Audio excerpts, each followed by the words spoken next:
आप सबका स्वागत करती हूँ। बेटा, आप सब कैसे हो? तो छुट्टियों के बाद हम लोग आज मिले हैं 2 दिन की। तो बच्चे, हम लोग बात करेंगे आज पादप में जनन के बारे में, रिप्रोडक्शन इन प्लांट्स, जो हमारा 8वां चैप्टर है। ये एक नया चैप्टर है हमारा। तो आज हम बात करेंगे उसके बारे में, पौधों के बारे में, उनमें जनन के बारे में सब करेंगे। तो हर रोज की तरह ही आज हम जाते हैं हमारे विचार की तरफ। तो बच्चे, हमारा आज का विचार क्या है? देखो बेटा, एक समझदार व्यक्ति वही है जो दूसरों को देखकर उनकी विशेषताओं से सीखता है, उनसे तुलना और ईर्ष्या नहीं करता। तो बेटा, हम अपने चारों तरफ, हमारे चारों ओर बहुत सारे लोगों को देखते हैं। हर व्यक्ति में कुछ ना कुछ गुण छुपा होता है। हर व्यक्ति में कुछ ना कुछ गुण छुपा होता है, या उनकी कुछ नई विशेषताएं होती है जो हम में नहीं होती, है ना?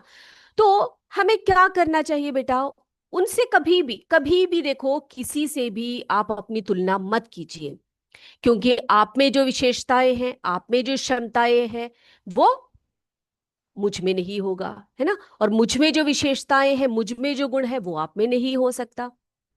तो हर व्यक्ति जो है वो अपने में अलग है।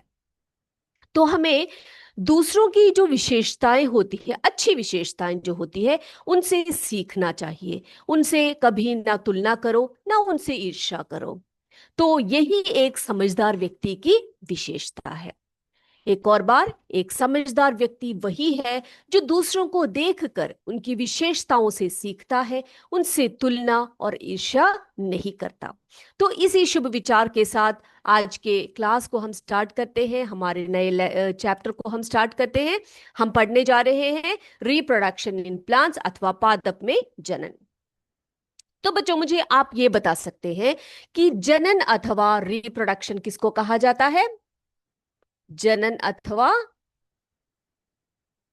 रिप्रोडक्शन, ये क्या होता है, बताएंगे आप लोग? तो बेटा, हमने देखा है हमारे चारों तरफ बहुत सारे पेड़ पौधे और बहुत सारे जीव जंतु रहते हैं, है ना? अब इन जीव जंतुओं को हम देखते हैं कि ये जो है, एक के बाद एक नए नए पौधे आते हैं। पौधे हैं तो जंतुएं हैं, तो जंतुएं जो है वो एक जो होता है, कुत्ता होता है, वो बच्चों को जन्म देता है, पिल्लों को जन्म देता है, बिल्ली जन्म देती है बच्चों को, है ना? और क्या बोलते हैं, मनुष्य जो है अपने शिशुओं को जन्म देते हैं। तो अपने वंश अथवा प्रजाति को, अब देखो, मनुष्य जो है वो कुत्ते को जन्म नहीं दे सकता, कुत्ता जो है वो मनुष्य को जन्म नहीं दे सकता, है ना? तो अपने वंश अथवा अपने प्रजाति को बनाए रखने के लिए पादप और जंतुओं में किसकी आवश्यकता होती है बेटा? जनन की आवश्यकता होती है, अथवा रिप्रोडक्शन की आवश्यकता होती है। अब अगर हमसे पूछे कि ये जनन को आप कैसे डिफाइन करोगे, किस तरह से इसको बताओगे, तो हम ये कहेंगे कि माता पिता से संतति का जो जन्म होता है, उसी को हम क्या कहते हैं? उसी को जनन कहते हैं। क्या कहते हैं बेटा? उसको जनन कहते हैं। माता पिता से संतति का जन्म जो है जनन अथवा रिप्रोडक्शन कहलाता है ना? चलिए, अब हम देखेंगे कि जंतुओं में तो हमें पता है कि हम किस तरह से जो है बच्चों को वो जन्म देते हैं ना, अपने समान जीवों को। आपने 6वीं कक्षा में पढ़ा होगा कि सभी जीव जो है अपने समान जीवों को जन्म देते हैं, है ना? लेकिन पादपों में कैसे जन्म होता है, या प्लांट्स में जो है रिप्रोडक्शन कैसे होता है, तो आज हम यही पढ़ने वाले हैं। तो पादपों में विभिन्न प्रकार की जनन विधियां होती है, ठीक है? तो पादप में जनन की जनन की विधियां, तो ये कैसे होता है, देखते हैं। तो बेटा, अगर हम बात करें एक पौधे की, एक प्लांट की बात करें, तो आप बहुत ही छोटे क्लास से पढ़ते आ रहे हो कि जो प्लांट्स होते हैं उनमें कौन कौन से पार्ट्स होते हैं, है ना? तो एक और बार जरा देख लेते हैं कि जो पौधे होते हैं, जो प्लांट्स होते हैं, उनमें कौन कौन से भाग होते हैं देखें हम लोग। चलिए, तो देखते हैं पार्ट्स ऑफ अ प्लांट। तो जब आप छोटे थे फर्स्ट और सेकंड स्टैंडर्ड में, तब से आपने ये पढ़ा होगा कि एक पौधा कैसे बनाते हैं, उस पौधे के भाग कौन कौन से होते हैं, देखें। चलिए, तो बेटा जो सबसे सुंदर जो भाग होता है प्लांट का, उसे हम क्या कहते हैं बेटा? पुष्प अथवा फ्लावर कहते हैं, है ना। उसके बाद जो बीच में होता है, बीच में होता है यानी कि जो उसको सीधा खड़ा करता है प्लांट को, उस भाग को हम कहते हैं स्टेम, है ना। स्टेम अथवा तना, ये रहा स्टेम अथवा तना, जो क्या करता है? पौधों के हर भागों को सपोर्ट करता है, सारे भाग को क्या करता है बेटा? सपोर्ट करता है। वही नहीं, जो रूट्स होते हैं, रूट्स यानी कि जो इसके जड़ होते हैं, है ना। जड़ कहाँ देखने को मिलता है बेटा आपको? मिट्टी के नीचे देखने को मिलता है ना। तो जड़ का क्या कार्य है बेटा? जड़ जो है वो सॉइल में से, मिट्टी में से क्या करता है? जल अथवा जल और किसका अवशोषण करता है? खनिज पदार्थों का अवशोषण करता है, यानी कि एब्जॉर्ब करता है।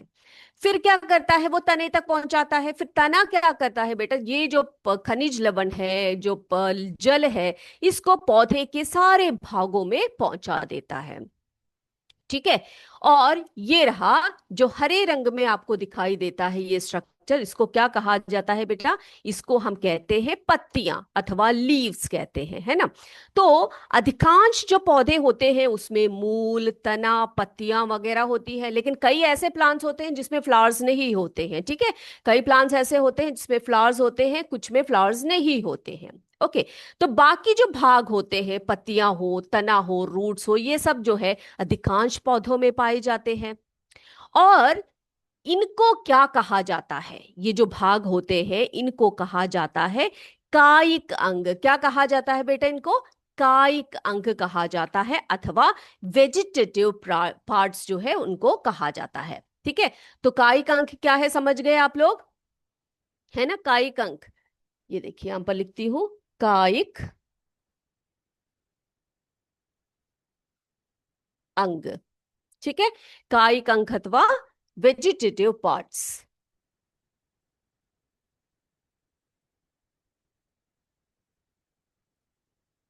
ओके बेटा, अब ये तो आप समझ गए। तो आपसे अगर पूछे कि एक पौधे के कायिक अंग कौन कौन से होते हैं, तो आप बताइएगा उनके मूल, तना, पत्तियां, जड़ आदि जो होते हैं वो क्या होते हैं? वो उसके कायिक अंग होते हैं, अथवा वेजिटेटिव पार्ट्स कहलाते हैं। क्लियर है सभी को? चलिए बेटा, अब मैं आपसे पूछती हूँ, आप सबको आम खाना पसंद है? सभी बच्चों को आम खाना पसंद है। आम जो है बहुत पौष्टिक होता है, बहुत टेस्टी होता है, बहुत मजेदार भी होता है खाने में, है ना। तो आप सभी को जो आप ये खाते हो, जो आम खाते हो, ये आम जो है कहाँ से मिलता है आपको? कहाँ से मिलता है बेटा? यस, वेरी गुड, वृक्षों से, आम के वृक्षों से मिलता है ना। आम के पौधों से, मैंगो ट्रीज में से। तो बेटा ज्यादातर आम जो है बसंत ऋतु में हम खा सकते हैं, है ना। बसंत ऋतु में जो है आम के वृक्षों में, आम के वृक्ष क्या होते हैं बेटा? पुष्पित होते हैं, है ना। और उसके बाद उनमें रसीले आम जो है वो आते हैं, जिनका आनंद हम क्या करते हैं बेटा? जिनका आनंद हम कब लेते हैं? गर्मियों में, है ना। गर्मियों की जब छुट्टियां वगैरह होती है, जब आप अपने दादा दादी वगैरह से मिलने जाते हो, गांव में जब जाते हो, तो वहां पर ज्यादा आनंद आपको आता है, क्योंकि वहां पर जो है पेड़ जो है लदे पड़े होते हैं आम से। तो बहुत ही रसीले आम होते हैं, बहुत रसीले, मीठे और पौष्टिक होते हैं ये, है ना। और इसका आनंद हम बहुत ही मजे से लेते हैं। और क्या करते हैं बेटा हम लोग? आम को खा लेते हैं, उसके बाद क्या करते हो आप? बीज को भी खा लेते हो क्या उसके? नहीं खाते हैं ना। हम क्या करते हैं? बीज को फेंक देते हैं। हम बोलते हैं चलो आम तो खा लिया हमने, अब बीज फेंक देते हैं। अब ये जो बीज होता है, अगर आप नोट करें कि कुछ दिनों बाद ये जो बीज होता है, वो बीज जो है अंकुरित होने लगता है, और उसमें से एक नया सा नन्हा सा एक पौधा निकल आता है ना। तो ये जो नया पौधा होता है, ये कहाँ से निकला बेटा? बीज में से निकला, है ना। तो ये जो पौधा है, उसके बाद ये नया पादप जो है वो धीरे धीरे करते करते बड़ा वृक्ष बन जाता है और हम उसमें से आम खा सकते हैं, है ना। तो इस तरह से आपने देखा कि बीज से किस तरह से नया पौधा जो है वो अंकुरित होता है, देखा आपने। अब देखो बेटा, अब मैंने आपसे जैसे कि बताया कि पौधों में जो होते हैं पुष्प होते हैं, है ना, फूल अथवा पुष्प होते हैं।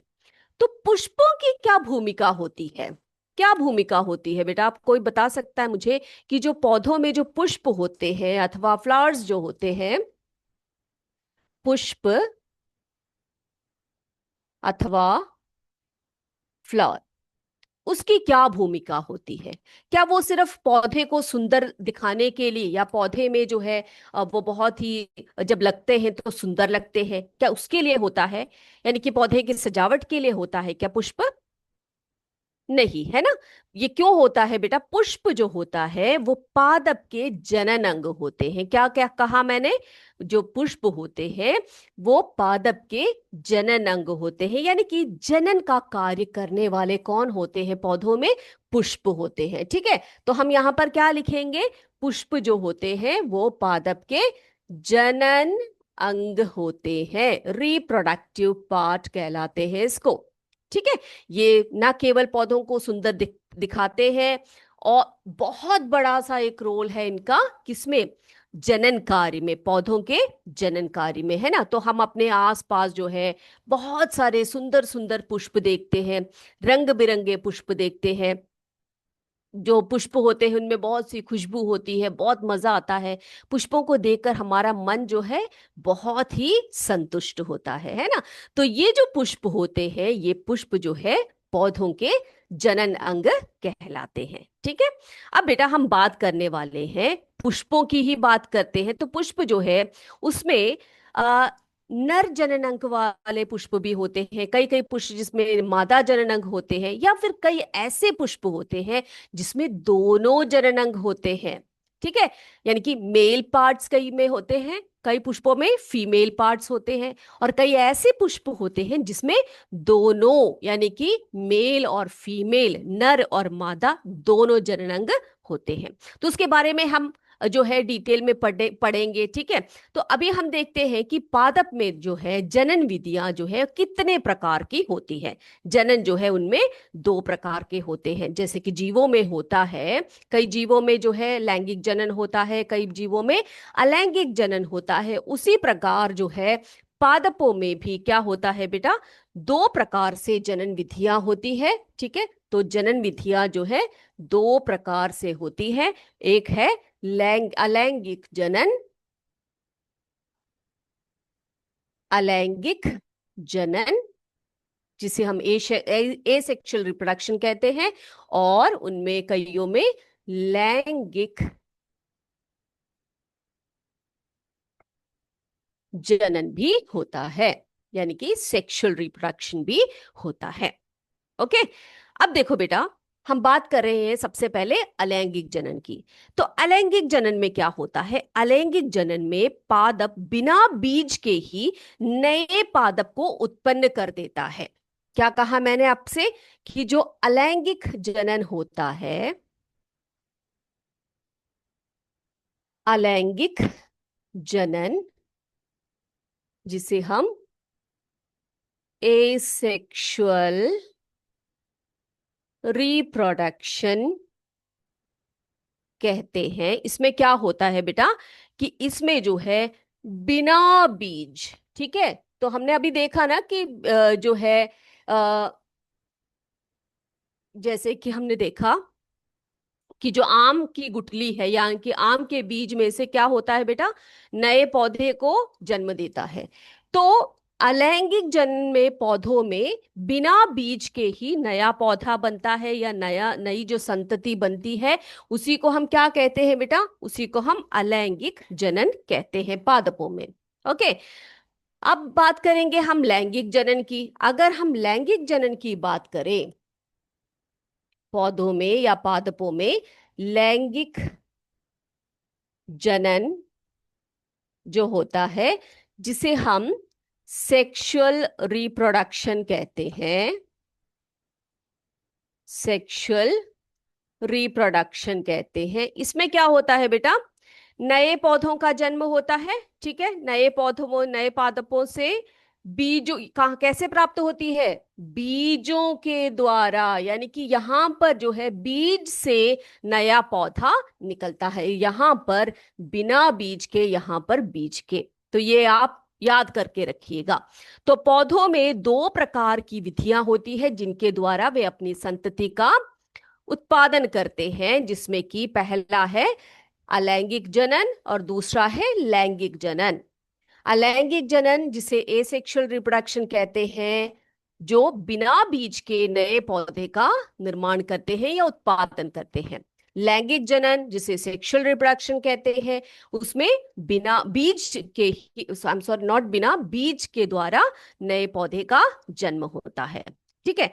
अब बेटा ये ऐसे कैसे होता है अलैंगिक जनन जो है, उसमें आपने कहा, आप सोचोगे कि जो है ज्यादातर क्या होता है, बीज अंकुरित होता है, नए पादप निकलते हैं, है ना। तो ये आपने कैसे कह दिया कि बिना बीज के जो है पौधों में दूसरे पौधों से जो दूसरे पौधे पौधे जो है वो आ जाते हैं। जरा देखें हम लोग। चलिए, तो इसको जो अलैंगिक जनन है ना पौधों में, ये कई प्रकार से होते हैं। कैसे? कई प्रकार से होते हैं। अब देखो बेटा, आपने कभी भी सोचा है कि जो है जो गन्ना है या आलू है या गुलाब है, इनके सीड्स आपने देखे हैं कहीं पर? है ना, हमने इनके सीड्स नहीं देखे। तो इनमें बीज नहीं होते, लेकिन इनमें जो है नए पादप का जन्म होता है, यानी कि नए नए पादप आते हैं। तो ये कहाँ से आते हैं? तो इसी को लेकर हम आज डिटेल में पढ़ेंगे, वो है अलैंगिक जनन की विधियां। कौन कौन से प्रकार के अलैंगिक जनन जो है पौधों में होता है। ठीक है, तो लिखे हम लोग। चलिए, तो हम लोग सबसे पहले बात करेंगे अलैंगिक जनन में कौन कौन से प्रकार के अलैंगिक जनन जो होते हैं वो पौधों में होता है। चलिए, तो सबसे पहले हम बात करेंगे अलैंगिक जनन के प्रकार। अलैंगिक जनन के प्रकार। ठीक है, इसमें सबसे पहले हम बात करेंगे कायिक प्रवर्धन की। किसकी बात कर रहे हैं बेटा हम लोग? कायिक प्रवर्धन। अब ये क्या चीज है? ये तो नई नई चीज है हमारे लिए, है ना। अलैंगिक जनन के प्रकार, जिसमें सबसे पहला प्रकार जो है वो है कायिक प्रवर्धन। इसको कहा जाता है वेजिटेटिव प्रोपगेशन। क्या कहा जाता है बेटा? Vegetative propagation. ठीक है, वेजिटेटिव प्रोपगेशन। तो बेटा आपको मैंने ये तो बता दिया कि जो कायिक अंग होते हैं प्लांट्स में वो क्या होते हैं, है ना। वेजिटेटिव पार्ट्स जो होते हैं वो क्या होते हैं वो आपको पता है। आप सोच सकते हैं कि ये जो प्रवर्धन है, ये जो प्रोपगेशन है, ये किससे रिलेटेड हो सकता है? जी हाँ, उसके कायिक अंगों से हो सकता है, उसके कायिक भागों से, उसके कायिक अंगों से। ठीक है, तो वेजिटेटिव प्रोपगेशन या कायिक प्रवर्धन क्या होता है देखते हैं। तो बेटा ये एक इस प्रकार का जनन है, अलैंगिक जनन है, जिसमें पादप के जो है मूल, तने, पत्ती अथवा कली, यानी कि मुकुल, जिसे किसी कायिक अंग द्वारा नया पादप प्राप्त होता है। ठीक है, उसी को हम क्या कहते हैं? कायिक प्रवर्धन कहते हैं। तो कायिक अंगों से नए पौधे का जन्म होता है, इसीलिए इसको क्या कहा जाता है? कायिक प्रवर्धन कहा जाता है। ठीक है, तो मैंने क्या कहा आपसे बेटा? आपको बताया मैंने कि जो कायिक प्रवर्धन होता है ये कैसे होता है। ये एक प्रकार का अलैंगिक जनन है, जिसमें पादप के, देखो, मूल यानी कि रूट्स, है ना, रूट्स, तने, स्टेम, पत्ती, पत्ती है ना, पत्ती को, एक मिनट, पत्ती है ना, पत्ती जिसे हम लीफ कहते हैं, पत्ती अथवा कली, मुकुल, है ना, इसको मुकुल भी कहा जाता है, मुकुल अथवा बड, एक मिनट, बड्स है ना, इसमें से ऐसे कायिक अंगों से क्या होता है, नए पादप का, नए पादप का उत्पादन। ओके, क्या होता है, इस प्रकार के जो कायिक अंग होते हैं पौधों में, उन कायिक अंगों से, जैसे कि मूल हुआ, रूट्स हुए, तने हुए, पत्ती हुई या कली हुई, इनमें से किसी भी भाग में से एक नए पादप का उत्पादन होता है या उत्पन्न होते हैं, उसी को हम क्या कहते हैं बेटा, कायिक प्रवर्धन कहते हैं। इसे कायिक प्रवर्धन इसलिए कहा जाता है क्योंकि जनन जो है पादप के कायिक भागों से होता है। ठीक है, इसीलिए इसे क्या कहा जाता है बेटा, कायिक प्रवर्धन कहा जाता है। ओके, तो बेटा आपने देखा होगा, गुलाब के पौधे देखे हैं आपने, देखे हैं, वेरी गुड। तो गुलाब के पौधे या चंपे का पौधा हो, तो आप क्या करते हैं, कई कई बार आपने देखा होगा, आपकी मम्मा वगैरह जो है कहीं से भी जाकर आपके पड़ोसियों से या आपके रिश्तेदारों के घर से कई कई बार वो क्या करती हैं कि नए नए जो है पौधों के टुकड़े लेकर आती है और बोलती है कि इसको मिट्टी में लगाने पर ये नया पौधा बन जाएगा, है ना। तो ये क्या होता है, इसमें क्या होता है बेटा, इसमें जो है कुछ ऐसे भाग होते हैं, उनको काटा जाता है, उसको पर्व संधि से काटा जाता है। पर्व संधि यानी कि उनके एक जो है एक शाखा, जिसमें कि पर्व संधि तने या शाखा का वो भाग है जिनसे पत्ती निकलती है, ठीक है, तो उस भाग से जो है काटा जाता है। अब शाखा के इस टुकड़े को क्या कहा जाता है पता है आपको, इसको कर्तन कहा जाता है अथवा कलम कहा जाता है, कटिंग्स कहा जाता है। ठीक है, क्या कहा जाता है उसको बेटा, कटिंग्स कहा जाता है। ओके, अब जो है ये कलम अथवा ऐसे इस तरह से इसको काटा जाता है। आप देख सकते हो पौधे को हमने ये ऐसे भाग से काटा जाता है जहां से पत्तियां निकलती है, उसको क्या कहा जाता है बेटा, उसको हम पर्व संधि कहते हैं। क्या कहते हैं उसको हम, उसे हम पर्व संधि कहते हैं। ठीक है, नोड्स कहा जाता है उनको, जहां से नए नए पत्तियां निकलती है। तो इस तरह से एक पत्ती को आप अगर काट के निकालेंगे तो क्या होगा बेटा, उसको अगर मिट्टी में आप लगाएंगे, उस कटिंग को मिट्टी में लगाएंगे और उसको क्या कीजिए बेटा, आप प्रतिदिन थोड़ा थोड़ा पानी दीजिए और उसको आप देखेंगे कि कुछ दिनों बाद उसमें जो है नए नए जड़ यानी कि मूल जो है, रूट्स जो है, वो निकल पड़ेंगे और आप देखेंगे कि वो जो कटिंग है वो एक नए पौधे के रूप में जो है क्या हो गया है, परिवर्तित हो गया है। ठीक है, ओके, ठीक है ना बेटा। तो ऐसे जो है इस प्रकार की जो प्रवर्धन होते हैं, ये एक प्रकार का अलैंगिक प्रवर्धन है। तो इसमें आपने देखा कि इसमें जो है हमने बीज का उपयोग नहीं किया है ना, बीज से नया पौधा नहीं आया है, बल्कि जबकि ये कहाँ से आया है बेटा, ये जो है एक पौधे के कटिंग से आया हुआ है, एक पौधे का वो भाग जिसे पर्व संधि कहते हैं, वहां से हमने उसको काट दिया और उसको हमने मिट्टी में दबा दिया और उसको पानी देते रहे और उसमें से एक नया पौधा जो है निकला है। ठीक है, चलिए, अब जो है एक और बार आपको एक और बात आपको बता देते हैं कि जो पौधे होते हैं, कई कई बार आपने देखा होगा आलू, है ना, आलू देखे हैं ना आपने, तो कई कई बार हम देखते हैं जब हम लोग आलू लाकर रखते हैं तो उसमें से कुछ इस तरह की चीजें निकली हुई देखते हैं, देखा है आपने। हाँ, तो अगर आप देखेंगे तो ये जो है इसमें कुछ ऐसे उभार आपको दिखाई पड़ेंगे।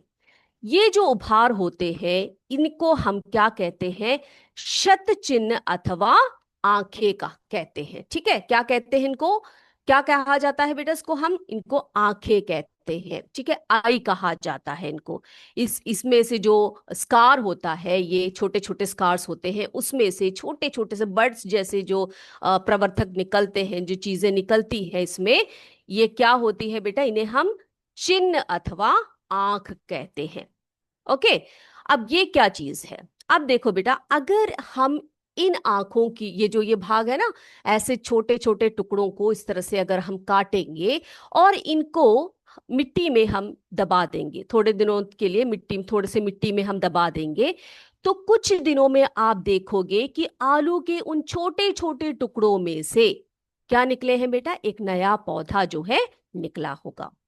ओके, एक नया पौधा निकला होगा। इसी तरह अदरक में भी होता है। अदरक को भी अगर आप थोड़े दिनों के लिए रखोगे तो मॉइस्चर वगैरह के कारण क्या होता है, अदरक में से इस तरह से छोटी छोटी कलियां निकल जाती हैं, बड्स जैसे निकलते हैं। और उनको क्या होता है बेटा, उनकी भी आंखें होती है, यानी कि आई कहते हैं। देखो ये जर्मिनेटिंग आई कहा गया है, यानी कि जर्मिनेट हो रहा है, निकल रहा है ये पौधा, है ना।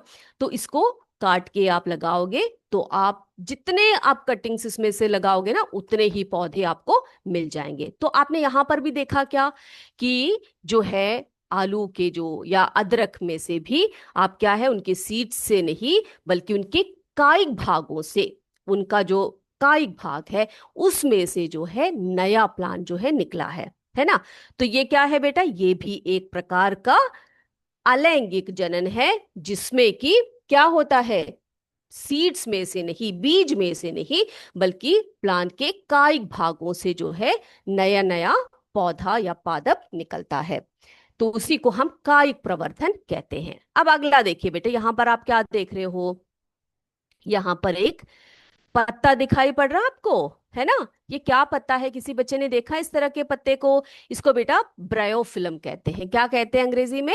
ब्रायोफिलम। यहाँ पर ये देखिए, ब्रायोफिलम कहा जाता है इसको, ठीक है। हिंदी में इसको हम नॉर्मल कॉमन लैंग्वेज में इसको पत्थर चट्टा कहते हैं। क्या कहते हैं बेटा? पत्थर चट्टा, ठीक है। तो ये अगर इस पौधे को आपने कभी देखा है तो आप देखेंगे ऐसे एक बड़ा सा एक पत्ता होता है, और इसके किनारे पर जो है इससे गर्त होते हैं, यहाँ पर ऐसे छोटे छोटे जो रिजेस होते हैं ना, इनमें से क्या होता है, आप देखोगे छोटे छोटे नए नए पौधे जैसे कुछ निकल रहा है ना। यहाँ पर आप इनके जो मार्जिन्स होते हैं, जो पत्ते के मार्जिन्स होते हैं, उसमें से आप देखोगे कि छोटे छोटे नए नए पत्ते ऐसे निकल रहे होते हैं। और यदि इस पत्ते को थोड़ी सी इसके ऊपर कुछ मिट्टी में गिर जाए, या फिर कुछ जो है पानी थोड़ा सा और मिल जाए, तो क्या होने लग पड़ता है बेटा, ये जो है प्रत्येक जो कलिका है, यहां पर आप देख सकते हो, प्रत्येक कलिका में से एक नए पादप का जन्म होता है। क्या होता है? प्रत्येक रिज्जस में से, प्रत्येक कलिका में से एक नए पादप को ये जन्म देता है, ठीक है। तो ये देखो बेटा, ये आप कहाँ से निकले, ये सब पौधे, ये उसके पत्तियों से निकले, है ना। इस पौधे के पत्तियों से जो है नए पादपों का जन्म हुआ, या नई चीजों का जन्म हुआ। तो हम यहां पर भी आप देख सकते हैं कि यहां पर सीड्स का उपयोग नहीं हुआ है ना, सीड्स में से नए प्लांट्स नहीं आए हैं। कैसे आए हैं ये पत्तियों में से नए नए पौधे, नए नए उनकी गर्त में से नई नई कलिकाएं आई हैं। और अगर इन पादप को, इन छोटे छोटे पादपों को आर्द्रता मिल जाए, मृदा मिल जाए, तो वो नए प्लांट्स में ग्रो हो जाते हैं, है ना। अब देखो, कुछ ऐसे पौधे होते हैं जिनके जड़ों से भी जो है नए नए पादप निकल आते हैं, है ना, जैसे कि शकरकंद, डालिया वगैरह जो होते हैं, उनमें भी जो होता है, उनमें क्या होता है बेटा, रूट्स में से नए प्लांट्स आते हैं, ठीक है। कैसे आते हैं? रूट्स में से नए प्लांट्स आते हैं। तो इस तरह से आपने देखा कि किस तरह से कायिक भागों से नए नए पौधों का उत्पादन होता है। उस प्रकार की जो क्रिया होती है, जो अलैंगिक जनन होते हैं, उनको हम कहते हैं अलैंगिक जनन, है ना। अलैंगिक जनन का कौन सा विधि बताया मैंने आपको? कायिक प्रवर्धन, वेजिटेटिव प्रोपगेशन, जिसमें से देखो मूल में से, यानी कि रूट्स में से जो है नए प्लांट्स बनते हैं। जैसे कि उदाहरण आपको बताया मैंने, शकरकंद, डालिया वगैरह, है ना, उसमें से जो है रूट्स में से जो है नए पौधे निकल आते हैं।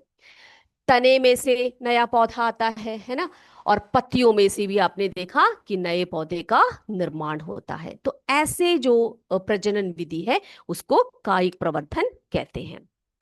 तो इस तरह से जो प्राप्त जो पौधे होते हैं, उसमें देखो बेटा, उसमें जो है, जो एक ही पौधा, एक ही पौधा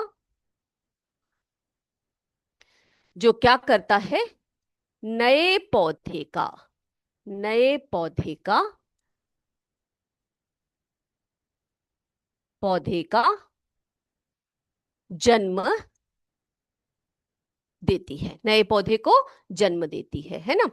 तो एक ही पौधा यानी कि पौधे के भागों से जो है नए पौधे का जन्म होता है, बहुत सारे पौधों का जन्म होता है, तो उसी को कायिक प्रवर्धन कहते हैं। आप, आई होप आप सबको बहुत अच्छी तरह से क्लियर हो गया है ये। अगले क्लास में हम अलैंगिक जनन के दूसरे विधि के बारे में पढ़ेंगे, जिसे हम मुकुलन कहते हैं अथवा बडिंग कहते हैं। तो वो अगले क्लास में पढ़ेंगे। आज के लिए सिर्फ इतना ही। आज के बाद अगले क्लास में हम उसके बारे में और डिटेल में पढ़ने वाले हैं। तब तक जय विद्याशक्ति, जय हिंद, जय भारत, धन्यवाद।